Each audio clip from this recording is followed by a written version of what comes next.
and that we'll be able to spend some time with them. What we do have today are some dussies. We've got some white-breasted cormorants sitting on the breakwater. And I mentioned before that today is the start of the African Bird Fair. So if you would like to register for that, we are going to be putting a QR code up, and there's lots of talks that you can watch and you can be involved, and it's not going to cost you anything.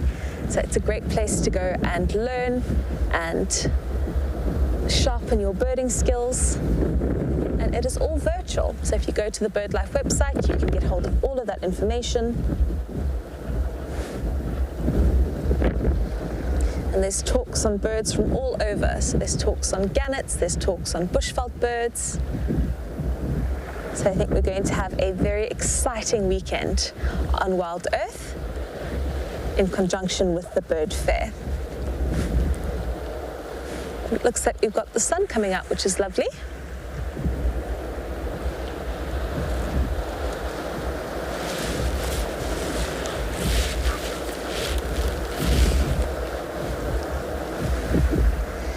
And we are also going to be partaking in Bird is the Word. So we are going to see how many different bird species we can clock up down here at Stony Point. I must admit that Penguin Beach is not the best place for biodiversity, so we're going to have to change locations. I think tomorrow we'll really focus on that. We're taking a break from bird talk to have a look at the only very common mammal down here at Stony Point, which is our rock dussies.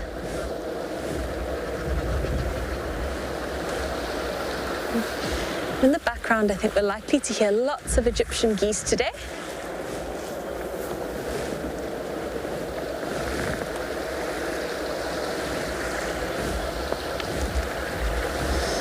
These dussies are just taking a nice nap. I think they're hoping to catch some sun.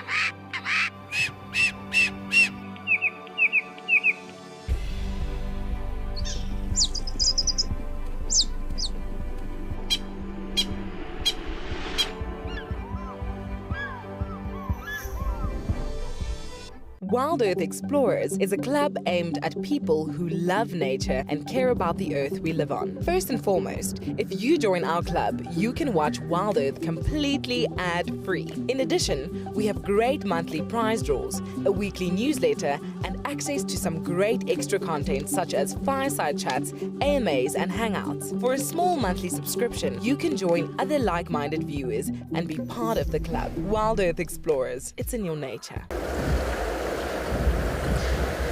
Without any further ado, what I think I'm going to do is I'm going to introduce our guest today. We're going to have Alistair McInnes, who is here in honour of the Bird Fair. He works for BirdLife, and Alistair is one of the project managers for their projects on the African penguin. So thank you so much for taking time out of your schedule to join us today, Alistair. We're so looking forward to chatting to you. Could you tell us a little bit more about who you are and also what you guys are doing down here at Stony Point? Thanks, Jax. Yeah, so I work at BirdLife South Africa's seabird conservation program. We're a team of dedicated and passionate conservationists who focus our efforts on mitigating threats to a lot of the threatened seabirds in South African waters. African penguins are one of the most threatened seabirds that we work with, so we spend a lot of time trying to understand what's limiting their numbers. So we focus on looking at what they do at sea, so that's where they make a living, where they find their fish. They're specialized foragers. They eat mostly anchovy and sardine, so we're very concerned about the availability of that prey to African penguins. So we work at various colonies where we are deploying tools that can monitor the condition of African penguins in real time so that we can use that information to inform various resource managers to mitigate threats to these birds out at sea. So Just to give you an idea of how much work African penguins do out at sea, we see them in the colonies, waddling around. They might look quite lazy, but once they get out to sea, they really work hard. So these birds can swim over 100 kilometers in a day, just in one foraging trip. They can dive. In terms of the vertical distance, they travel more than 50 kilometers. They really spend a lot of energy at sea. They can eat up to 200 fish on a good day and put on more than 25% of their body mass. But on a bad day, they can actually lose the same amount and come back to the colony in a very poor state. And those are the conditions we're really concerned about. So it's been really interesting. Every day, of course, we're down here at Stony Point and we walk past Alistair and his team, and they have been setting up a penguin weighing station. So you are welcome to send in questions for Alistair if you'd like, and he'd be happy to answer them. So what we're going to do, I think we're going to go have a look at this weighing station. So Alistair was saying that they've got these cool projects where they are trying to investigate what the penguins are doing out at sea. And do you want to tell the people a little bit more about your awesome scale? Because I think it's such a cool concept. Sure, Jax, no problem. So what you got in view now is what's called an automated penguin monitoring system. So this is a project that we're working in collaboration with Sandcob, Sandparks, Cape Nature, various other academic institutions. It's basically a system, a passive monitoring system, so we don't have to physically pick up birds and weigh them. So what the system does is it weighs the birds when they go out to sea. So there's two scales there, so we can get it more accurate and we can see which direction they're going in. But you can see this black cable weaving its way around the scales as well, and that's what's called a pit tag reader. So 10% of the population, roughly at Stony Point here, has got these individual identification pit tags, similar to the pit tags that you put in your pets, very small rice grain sized transmitters that can individually identify each bird. So if we've got the bird identified, we know the individual and we know how much weight it's put on or lost at sea, we get a really good indication of the conditions in their habitat, the amount of fish roughly that's available to them, and if there are potential threats out there like marine noise pollution as well, so that we can apply this information in real time to manage and mitigate those threats. So the information coming from those scales and the reader gets transmitted via a very sophisticated system that engineers have put in place for us, transmitted via the cell phone network to a server, and that information is available to resource managers, and in the future we would like to transmit that to a website to make it available to the public to interact with that information as well. So I think that's going to be really cool. So what Alistair's saying is pretty much that you guys could be involved in actually looking at the scale and looking at the information coming from the scale. And I think that we talk about this on Penguin Beach a lot. We talk about what's happening out there, but we also talk about what you can do to try and help the penguins. And it sounds like everybody's very excited to have you here, Alistair. Everyone is saying welcome. If you have any questions for Alistair, please do send them through. We would love to hear them. I think we should go have a look at our white-breasted cormorants. And Alistair, you've done a little bit of work on other diving birds. You've done some work on cormorants, I believe, as well. Yes, so not as much research as we've done in African penguins. But for a few years now, we're also looking at Cape cormorants. They're also endangered, so one of 4 Benguela endemic species that are endangered. So those are the ones we focus our efforts on. And very similar to the African penguin in that they also specialize in the same prey. So there's 3 species that are endangered in South Africa that all specialize in forage fish like anchovy and sardine, and that's the Cape gannet, the Cape cormorant, and the African penguin, all endangered since 2010. And all with similar pressures in terms of their prey availability. So that's where we focus our efforts, trying to understand what the limiting factors are, what can be done to relieve resource competition and other threats to these birds out at sea. So with the Cape cormorants, we've done some similar work, tracking them, seeing where they go, how far they travel, what are the most important areas that they forage in, and we also use that information for marine spatial planning. So all that information gets sent to government, and then it goes into various spatial planning processes that'll inform the rollout of the next marine protected areas. Well, that's going to be amazing, and this is actually a marine protected area here. I think this has been protected since the 1980s, which is quite impressive. Okay. Yeah, that's interesting, Jax. I didn't know it's been that long. So I do know that the MPA here was mostly put in place not specifically for the penguins. So it does definitely afford them some protection in terms of their foraging range, but these birds here and the Cape cormorants can forage for up to 30 kilometers away from here. So we would like to have that MPA extended ultimately to afford them protection during the breeding season. After an exhilarating day of live safaris, what better than to cozy up around a fire? sign up to be a WildEarth explorer and let our guides enchant you with their stories and exciting animal encounters. And of course, stand a chance to join in the chat and get your questions answered in real time. So what are you waiting for? Join the Explorers Club today and start to enjoy our special evenings around the fire. WildEarth Explorers, it's in your nature. In the backdrop of every safari is the most effortless natural music. Their twittering, chirping and singing fills the air with a bit of magic on every drive. WildEarth is celebrating this precious choir with a Bird is the Word fireside chat. Join us and a special guest ornithologist to discuss the big birding event, as well as some of the rare and spectacular birds of WildEarth.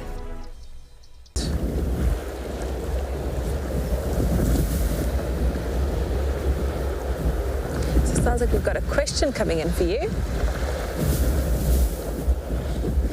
And Arctic Circle, who is one of our favorite viewers, Arctic Circle watches every day, would love to know what can we do as people, as everyday people, to help African penguins?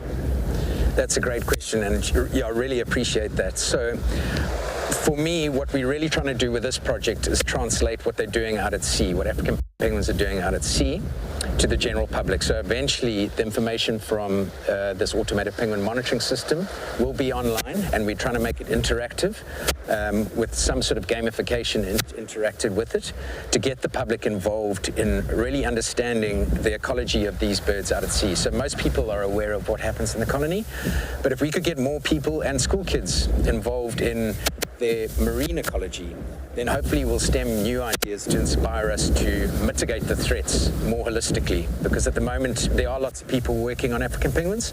The more people we get involved, the more awareness we drive, the more we're also likely to convince the policymakers to change their minds as well. So that's one way of getting involved. The other way is to support our projects. So there's a few institutions, including BirdLife South Africa, that collaborate on these very solution-driven projects to mitigate threats to African penguins. So you can look us up on our website, and if you'd like to support us, we'd be obviously very grateful to you.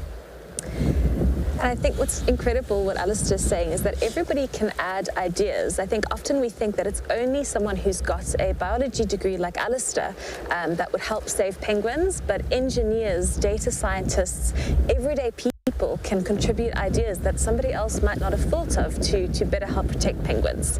And so I love that BirdLife has that approach, that they want to hear from everyone and try and involve as many people as they can in trying to protect penguins. I think that that's incredible.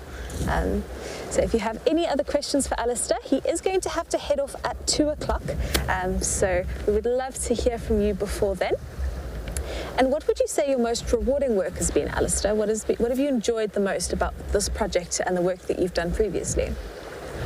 Yeah, so I'm really fascinated in what these birds are doing out at sea.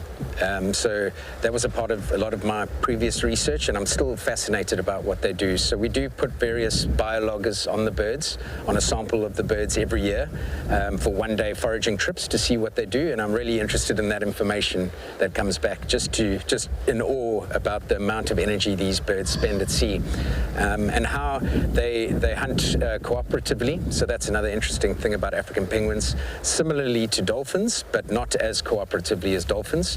When they get into these big bait balls, they corral the fish from sometimes near the sea floor up to 60 meters depth, right up to the surface, and they can re-enter into the same bait ball, up to 7 times. So when they cooperate out at sea like that, that's absolutely fascinating to me. I have a strange question about that. So obviously, like with dolphins, they have family groups, it's social systems, and sometimes you have several family groups working together. Yep. With penguins, they have a monogamous pair, but when they head out, are those associations that they keep? Are they random penguins that they're able to cooperate with? Do we know anything about that? Because I'm very curious as to whether they have penguins that they would hunt with more often than others. That's a really interesting question, Jackson. It's still something that we don't know absolutely for sure, but from the information we have from animal-borne video cameras is that they go out quite randomly a lot of the times, and often they're on their own out at sea, and then they will join a small group depending on what the cues are. So we think they're calling a lot, well, we know they call a lot at sea, and we think various calls they respond to, and then they sort of come together as a group around prey, and then they cooperate around a bait ball, and then they'll often sit at sea for even up to an hour just preening in really large groups, and then they'll split up from a big preening group into smaller searching groups again, and can often be on their own for an hour or two and then come back into a group. So it is very plastic compared to dolphins, which have a much more set social structure with individuals that everyone's familiar with. So quite different to that, but having said that, we've only done so much research on it, so there may be some associations that we're not familiar with that we can't get from the information we have. I think it's so fascinating because they've been looking at that in humpback whales, and they're now starting to put together associations because they thought that was once random. So as you can see, Alistair is a wealth of knowledge, and I think everyone else who's involved in the African Bird Fair, you're going to get the same amount of depth. And so if you want to speak to people like Alistair and listen to more of these presentations, please do register for the Bird Fair. So we are going to put a QR code up, so it's going to take you exactly where you need to be able to register, and then some of Alistair's colleagues are going to do talks, and you'll be able to really hear these scientists as they talk about their work, which I think is incredible to have that opportunity, because these are very busy people and they're often out in the field. And do you have any interesting fieldwork stories that you'd like to share with us from this project? Anything that's happened, anything interesting that you've seen? Yeah, there's always interesting things going on, Jax. So with the African penguins, I mean, these birds have been well studied for many years, so the techniques we use are pretty tried and tested. With Cape cormorants, a lot more tricky birds to work with, so I would say most of us are pretty much rookies in that respect. I've learned a lot about what not to do in terms of working with them. So they're very, very skittish in when prey is very scarce. So you can actually pick it up just walking close to the colony. You'll see birds are very, very skittish. So those are some of the things that have taught me quite a lot about cormorants, which I actually find quite fascinating nowadays to understand them in more detail. So are they more relaxed around people when they've eaten better? Yes, so absolutely, yeah. So if their condition's good and their chicks are being fed well, you can approach them very closely and they're not bothered by you. But if they're in really bad condition, and we've only learned that quite recently, but a lot of cormorant scientists know this as well, they can be extremely skittish, and there's no ways you can actually even work with them. So we just avoid them when we get signs of those situations. That's absolutely incredible. I was under the impression that they were always just very skittish of people, and I thought that if you could get up to one, and often you'll find them walking in the streets if there's something wrong with them. If you can get closer, there's something wrong. But these are the things that you would never read in a book. This is something that's you're not gonna pick up unless you've actually been in the field. So that's incredible. Bird is the word, and it's coming to you live. In preparation for our big birding blowout on the 22nd and 23rd of July, WildEarth is making sure you're geared up and ready to go. Show the world how much you love birding as a proud Twitcher. Find this and more in the WildEarth shop. We are offering our explorers another extraordinary WildEarth experience. Explorers stand a chance to win a 3-night stay for 2 at Amakhala Game Reserve, picturesquely situated next to Addo Elephant Sanctuary Park. Enjoy an authentic bush lodge experience in the luxurious Woodbury tented camp and feel the heartbeat of Africa on exhilarating safari drives. Sign up to be an explorer today and you might soon be off to this untouched safari destination with WildEarth. And I love that with your penguin scale, you guys are looking at trying to be as ethical as possible and trying not to handle the birds. I think that we've spoken about that on the show as well before, how things are changing and how researchers are now just trying to find all these very ingenious ways to be a little bit more hands-off with birds. So I think that that's going to be incredible in the next 10 years to see what technology comes up with to allow that. Absolutely, Jackson. That's why it's really also important to collaborate with engineers, because obviously they bring a wealth of skills that we biologists don't know. So we wouldn't have been able to do this without the help of engineers. So those sort of collaborations I've found like extremely useful. And as you say, the technology is just advancing, exponentially. So we need to find these tools that we can use that can give us information passively without harming the birds. And I mean, these are systems that, we didn't invent an automated penguin monitoring system. They were invented actually in the 80s with a much older, more expensive machine in those days in Antarctica. But those machines, which are used in a few places around the world, including Australia, are for pure research. We're trying to adapt those existing tools to use them for applied conservation management. So I suppose that's a bit of the difference with our application. I do think it's incredible how focused you are on solutions. We've had a question come in from Jackson, and Jackson would like to know what your favorite bird is in honor of the bird fair.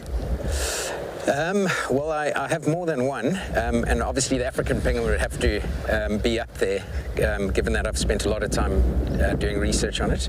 I am quite fascinated in cormorants generally now as well. I mean, they aren't as visually as appealing to many people compared to African penguins, but they do fascinate me a lot. And I would have to say, after this Flock to Marion cruise that I went on, seeing my first light-mantled albatross, that would also have to be up there.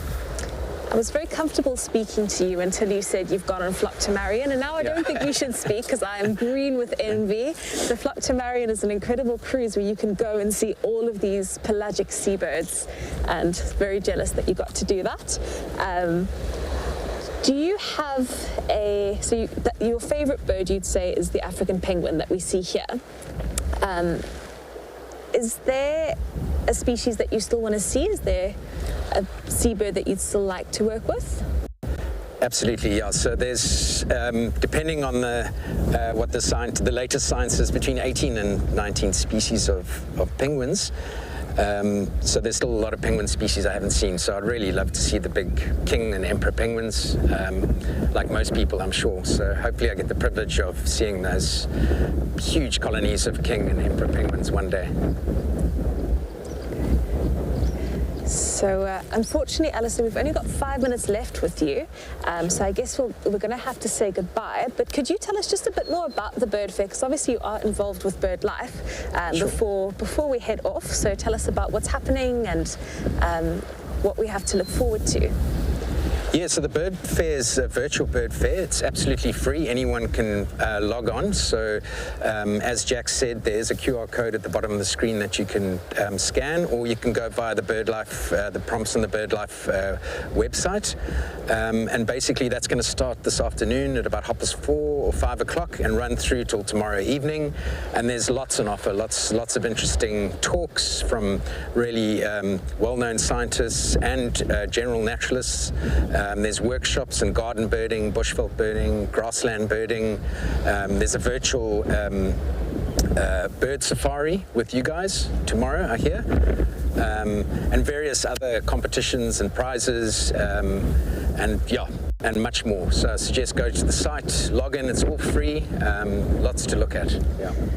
I think it's amazing that they've created that resource so that people can learn more about birds. And I always say to people, I think if you're interested in birds, you'll never be bored, because no matter where you are in the world, unless you're in the depths of Antarctica, you could be sitting in a city and you could look up and there could be a sparrow or a pigeon in the tree doing something interesting. So I do think watching birds definitely makes you feel a lot closer to nature and really adds a whole new dimension to life. Alistair, I want to say thank you so much for all of this incredible information. Thank you for chatting to us. Thank you for teaching us. Thank you so much for joining us today. We really appreciate you being here. Thanks, Jax. Always a pleasure. Thanks very much. Thank you so much, Penguin Beaches. We're going to let Alistair head off, but I really hope that you enjoyed getting to chat to him. He is a wealth of knowledge. He's done so many of the penguin studies, and we are hoping to show you a penguin and a penguin on the way bridge if we're lucky.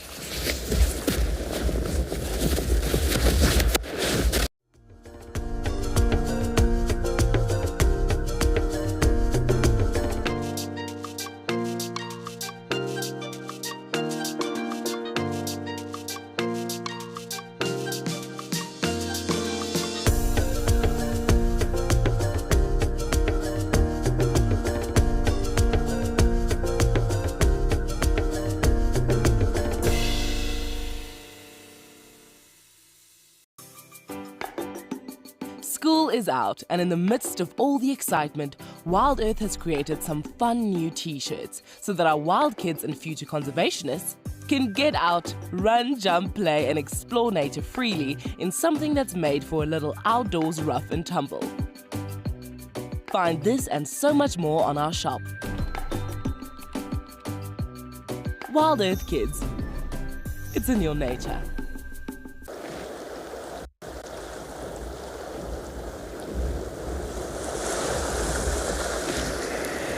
So Penguin Beaches, we've just said goodbye to Alistair. I really hope that you enjoyed having him here as much as what I did. It's been really so incredible listening to him talk about his work. And we are going to partake in Bird is the Word. So we are going to see how many species we can clock up, but I'm enjoying watching these cormies fight over their little toy. So it seems like one cormorant will pick up the seaweed and then the other will chase it a little. And then another one picks up some seaweed. So they look like they're having fun. So our bird count so far, I think let's get started so we can prove to everyone on safari that we see just as many animals. So let's start off right on the edge of the breakwater. It looks like we've got an Egyptian goose. I hope nobody's had one on safari yet. And then we've got white-breasted cormorants, also sitting on the breakwater.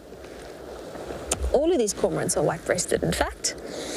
I thought I saw a little wagtail around, but I'll have to have a look again.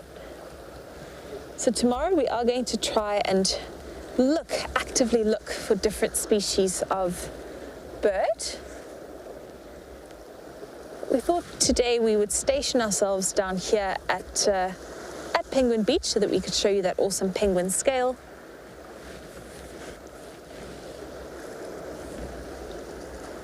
Let's see what else we can find for you today. And Penguin Beach is in honor of the bird fair. If you'd also like to tell us what your favorite bird is.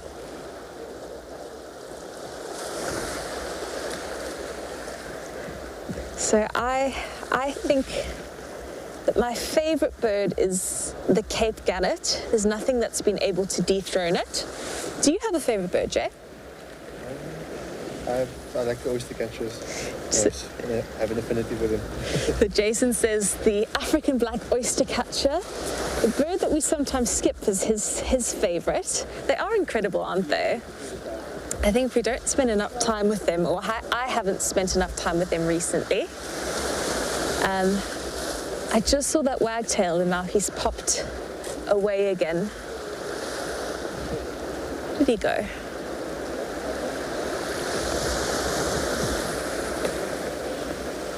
He's disappeared on us. So we're going to keep having a look out to see what other birds we can spot here from the breakwater. But I think Jay's going to go have a look at these cormorants. I think these cormorants are just playing. So there's 1, 2, 3, 4, 5 of them. Oh, look! They're chasing each other now.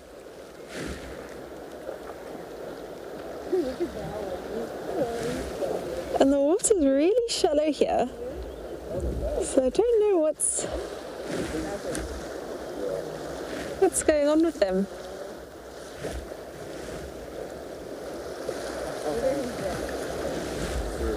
One, 2, 3, 4, 5, 6.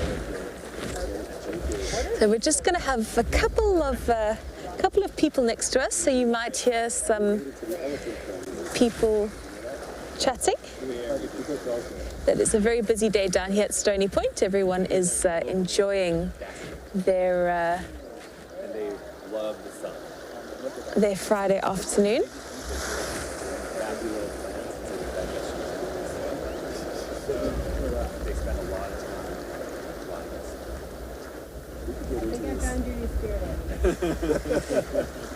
I'd also love to know what you learned from Alistair today that you didn't know before.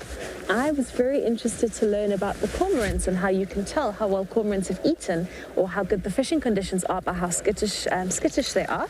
I thought that was incredible, and that's such a tiny thing to pick up on. But I do know that at the cormorant colonies, I know particularly on Dyer Island, they're extremely strict about managing that colony. So, there's lots of areas of the island that are completely closed off to even the researchers when the cormorants are breeding, because they want to make sure that the cormorants are not being disturbed.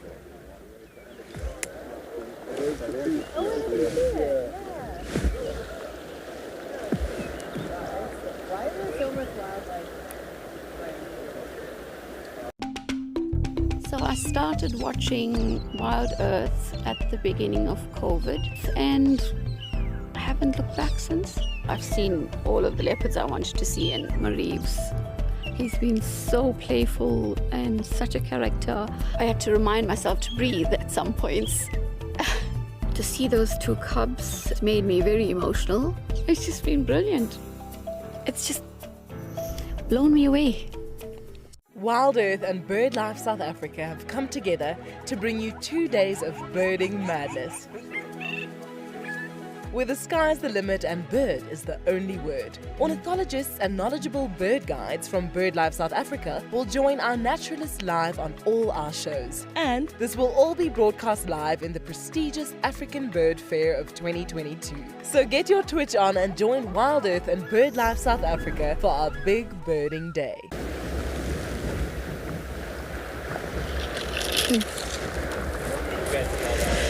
So Jason and I are just going to be heading off into the colony because we have absolutely no penguins here for you. So Murphy's Law, we were really hoping that the stars would align and that we would actually have a penguin on the penguin scale with Alistair. But as we know, penguins do what they want, and they decided that wasn't what they were going to be doing today. So I think we're going to be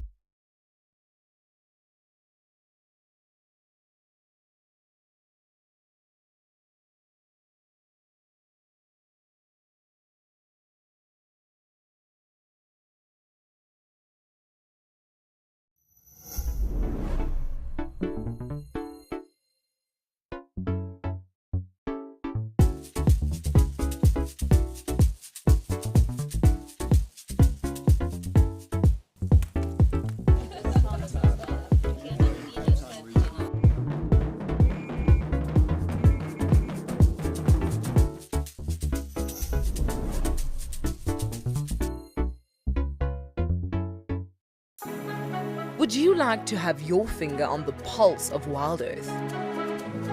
Are you curious about what happens behind the scenes? And would you like a catch-up on the best moments from the week, delivered straight to your inbox? How cool is this? And oops, don't lose it. Then it's time to join the Explorers Club and receive the weekly newsletter. Head over to our website to find out more. So sorry everyone, we're not sure what happened. I think maybe we moved and something came a bit loose, but not to worry because we are back and we have some birds to show you. And so we are trying to get our count up for the Bird is the Word competition to show that down in the Cape we actually have a large variety of bird species. And so we're adding a kelp gull to our birding list. No one else is going to have that. We can keep that one. So I'm quite chuffed about that. And then we have two. We've got two Cape wagtails next to us. Jay's just going to have to see if they will come into frame. With our luck, they're going to be right behind this hedge. The one guy's flown off and the other guy's just below the hedge now. It's so funny with the wagtails. They just never want to be on camera. Every time I really want to show you a wagtail, they always disappear.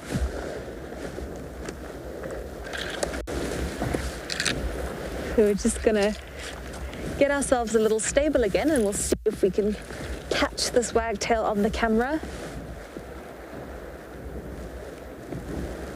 Doesn't look like he wants to cooperate with us.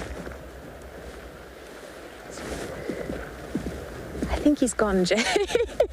We're going to have to track down the wagtail. There's no way that we're going to finish this Bird is the Word without a wagtail at Penguin Beach.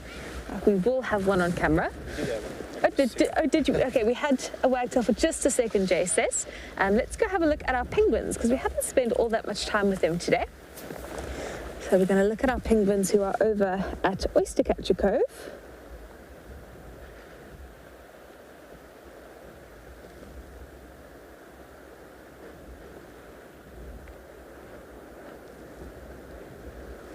And I'm looking at a really pale juvenile who's on the seashore.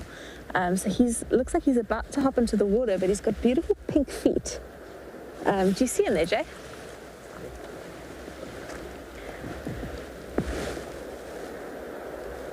So he's making his way. I thought he was going to the water, but now it looks like he's making his way away from water's edge.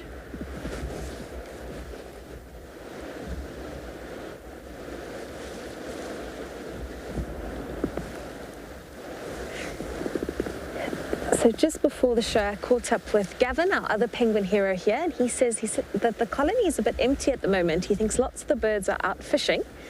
He is now looking at how many birds are in the colony at the moment. He's busy with his census, so he's walking around tallying how many birds he can find.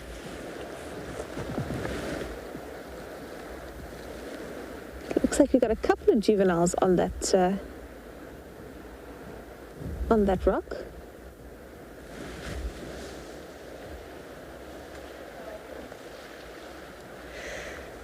Sue, so what will happen is that if a penguin is in trouble, then they will be taken to Sandcob. So no birds would be fed at the colony here. If they found a penguin to be underweight, what they would do is they would send them to the penguin hospital at Sandcob, and they would rehabilitate them and then release them. You know, it's very difficult to get to these penguins, and they're very fussy. So penguins actually only really like live fish, and they will eat frozen, or not frozen, but they will eat freshly served anchovy and sardine at a penguin hospital. But you have to really you know, I think here, if you had to try and throw a sardine at them, which obviously you would never do, I don't think that they would respond to it, because if a fish is already dead in the ocean, a penguin is not going to eat it. And I've seen that firsthand out at sea, that I once saw many dead fish, and there was lots of seabirds who were feeding, lots of petrels and gannets and those sorts of birds, not a single African penguin. So we would never feed them at the colony. What they would do is they would collect them, they would take them to Sandcob, they would fatten them up at the penguin hospital, and then they would come and release them. Because if a penguin is underweight, it could be that they are just not finding the fish that they need, but it could also be that there's something else wrong. So I think as a precautionary, Sandcarp always likes to take them in and just do a once over and make sure that they've got a clean bill of health before they release them. And before the show, I actually met Alistair, because I always walk the colony before the show, and he was right at World's Edge, and we were having a long chat, and he says they found one penguin that ate about 200 fish in a day, and that was in one single morning foraging bout. So we always said 20 to 30 fish, but they found over 200 fish. So they actually put a camera on the penguin, and then they counted all the individual fish that penguin managed to swallow. So I found that just mind-blowing that a penguin could fit that many fish in its stomach. But as he was saying, penguins just expend so much energy when they're heading out fishing. That 200 fish sounds like a lot. But if they're using a lot of energy, it's exactly like us. If you're running a marathon or you're doing a stage cycling race, you need to eat more, and you need to eat really good quality food so that you can keep your energy up. So I always love to speak to scientists and hear about them talk about their own research, because the things that you learn is incredible, and you would never read about it. So my favorite source of information is always from a person in a chat. Because there's so much, even though we write most things down, there's so much that we still don't write, and there's so much information that is lost between, I think, sort of our heads and pages that come out when we're conversing and talking to people.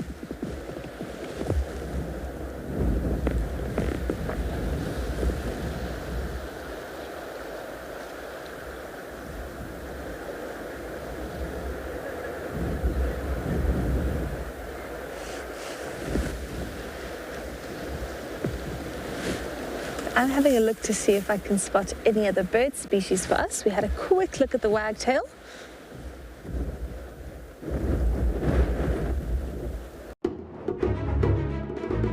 Wow, what a way to start off.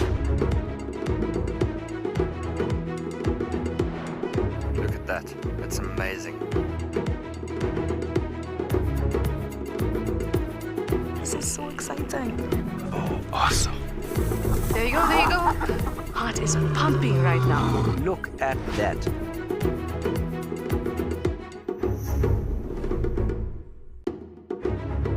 Delve deeper into what WildEarth can offer you. Register for free on our website, and you can interact with our guides whilst watching your favorite show. Once registered, you will also have access to some extra special content. There might be something along here. I think we should go have a look. Registration includes filling in your email address and creating a password. It's that easy. WildEarth, it's in your nature.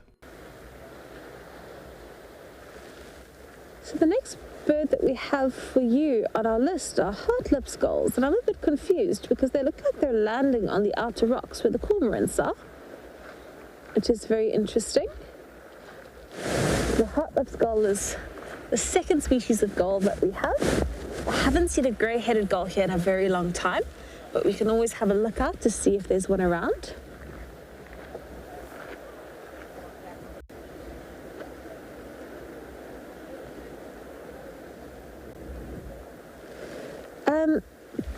So last week, we talking about birds that I wasn't expecting to see. Last week when we were having those technical issues, we're down on site, so I stay and look at the birds while poor Jason has to try and figure out what's happening. The seagulls just dropped something to eat in front of us here. So we've just had a kelp gull who's dropped something, so we're just going to go have a look at him to see what he's eating. But back to the question, sorry.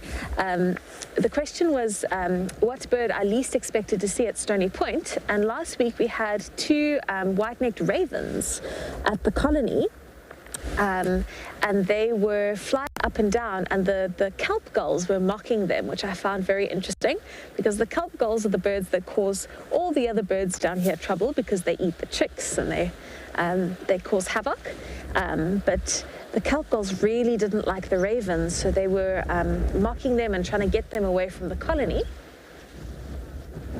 So I found that very interesting. And that's probably the most unusual bird that I wasn't expecting to see down here at Stony Point. Jay, is there a bird that you can think of that you thought you wouldn't see here? Something unusual? I think of the one that Byron I saw.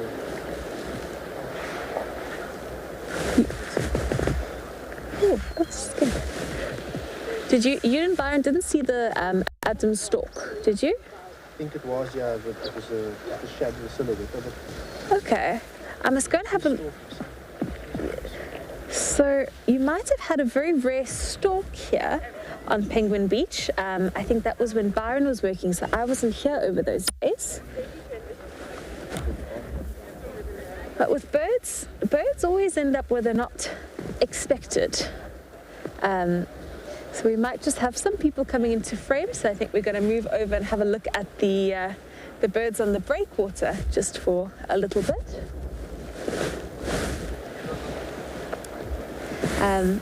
What's incredible about birds is that, sometimes they get it really wrong and they end up in areas that you would never expect to see them. And so for me, the ravens were unusual, but I always accept... so I'm so sorry, guys. We just have some people who are walking past us.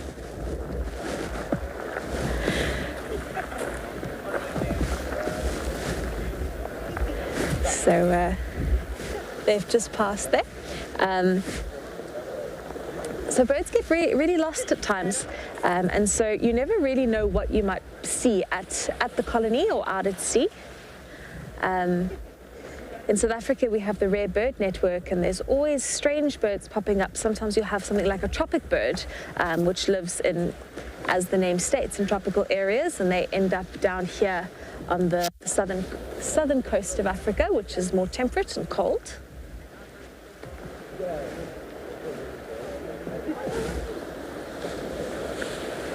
And we've got a heart-lip gull who is around, so we might see if we can have another look at him. So on our bird list so far, we have the heart-lip gull, we've got the kelp gull, we've got Egyptian goose, African penguin, white-breasted cormorant, Cape wagtail. We didn't actually count the cormorants, but we had bank cormorants in frame there.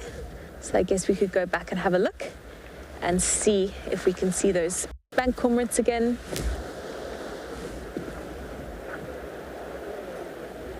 Conservation is a daunting word and often sorely reminds us of what we are yet to do. And so WildEarth is starting a conversation about conservation. We will be focusing on 3 key elements: water, the life source of our ecosystem; habitat, the dwelling of all creatures; and of course, our keystone species. Your steps in the preservation of the planet are accounted for by watching and joining in the conversation this World Conservation Day with WildEarth.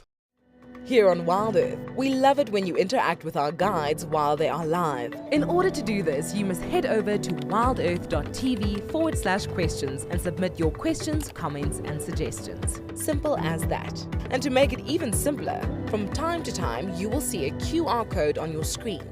Open your camera phone and scan this code, and it will take you straight to where you need to be.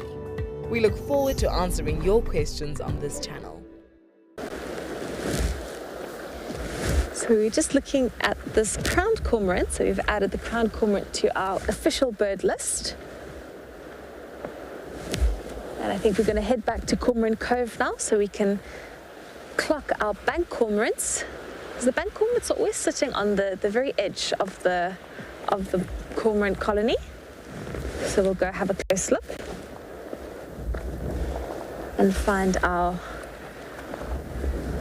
endangered bank cormorant sitting on the rocks there.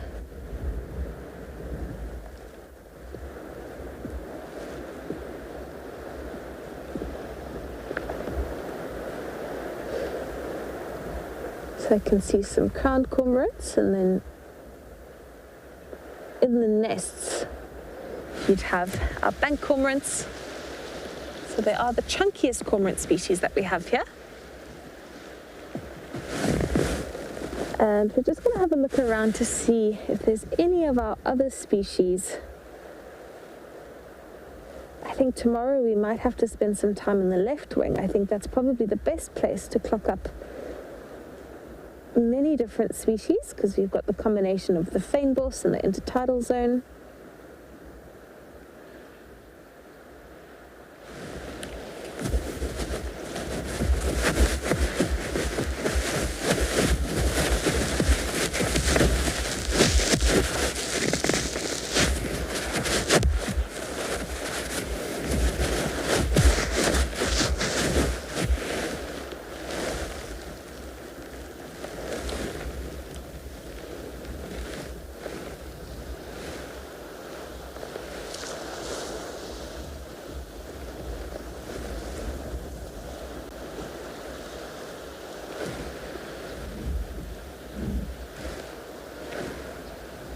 We're just looking to see what other birds we might be able to find. I think our angles are not all that great.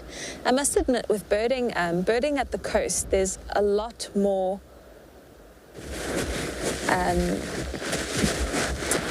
to be said in actually walking. So when you are in the bush, often if you sit in a place for a little bit, especially if you sit at a watering hole or a dam, that's a very good way to clock up birds, where on the coast you do actually have to walk along and see what you might be able to find. So here it is a little bit tough to sit and wait for birds, so I think tomorrow we'll see if we can have a look around for them. And just a reminder that in addition to the bird fair going on, we also have a fireside chat happening tonight. And so that fireside chat is going to be at about 7:30, and it's going to be with James and David and Paul, Lauren and Wesley. So that's at 7:30, and I think you've got to register to be part of that chat. So we've got so many informative talks between the bird fair and the fireside chat coming up. And I must admit, Penguin Beaches, I've tried to get more into it recently because I feel like I don't take advantage of online resources enough. I think that since COVID, there's just been so many incredible things that you can now access, and so often for free online, where you can learn so much about wildlife and about things in general. So I've actually made a promise to myself recently. I started with my orca webinar to actually just start signing up and listening, because we can always do with a little bit more knowledge. And I think certainly before COVID, we'd often go to talks. But the nice thing about online talks is that you can listen to somebody anywhere in the world, which I find really cool.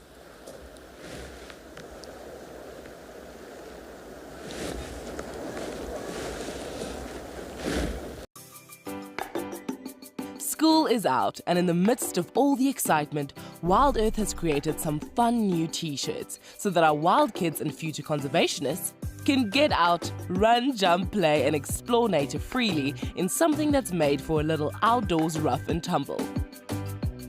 Find this and so much more on our shop. WildEarth Kids.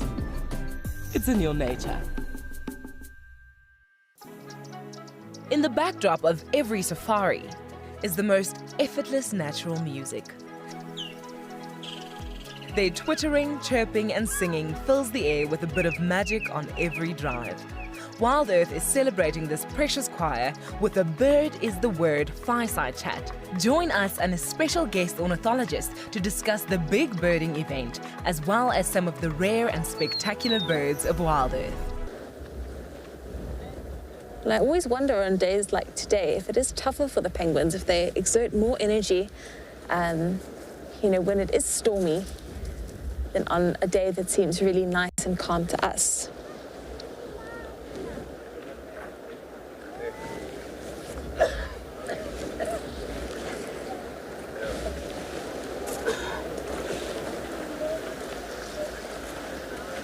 You can see just from the sea shots there that it's very swelly, so it looks quite calm, but that horizon is not flat in the least.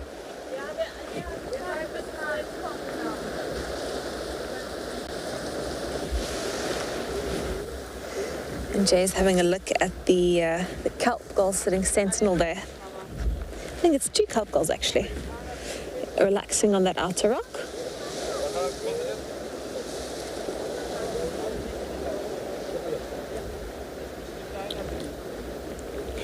And you can see that is a very favoured perch by the guano deposits there.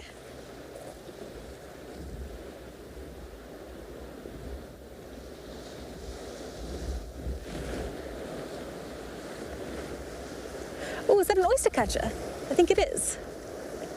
Coming in, I think he's going to land at Oyster Catcher Cove. There he is. Ah, okay. So in line with that last penguin at Oyster Catcher Cove, where the dark water, the dark rocks meet the white rocks, so if you go where the dark rocks end, and then in line with the pointy rock behind them at Cormorant Cove, we'll see. I've given Jason awful directions. So if he finds this oyster catcher, that is purely due to his own skill and not my ability to direct. He's very close. There we go. I find it so difficult to give people directions for things, but Jason has found our African black oyster catcher, so we can officially add that to our birding list.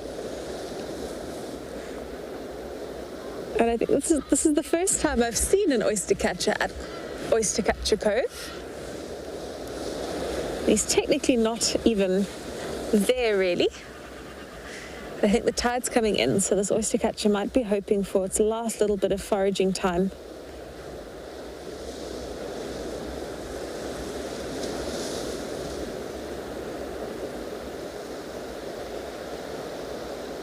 It looks like he's actually settling in. He must be done looking for limpets and mussels.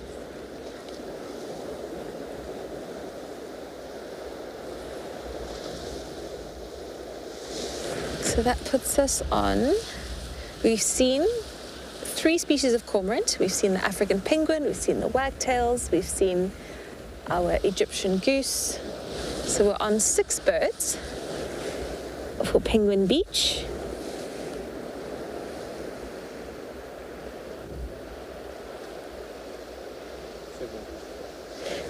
Seven with the oyster catcher. So we've got the bird number 7.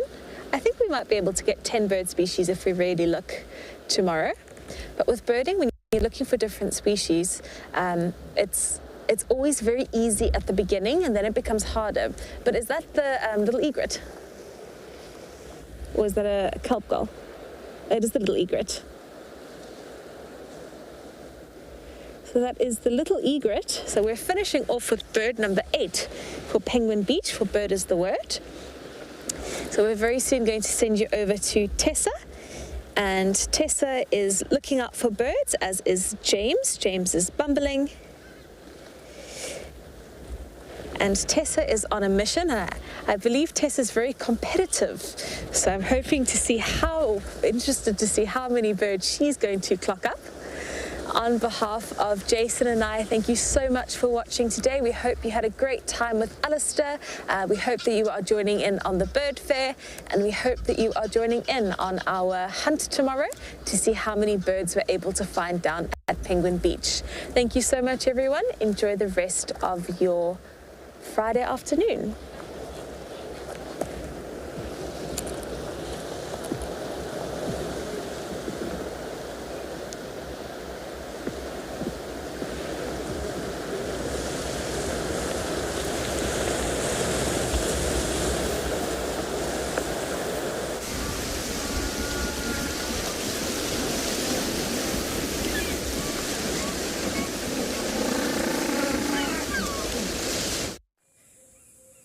This program features live coverage of an African safari and may include animal kills and carcasses. Viewer discretion is advised.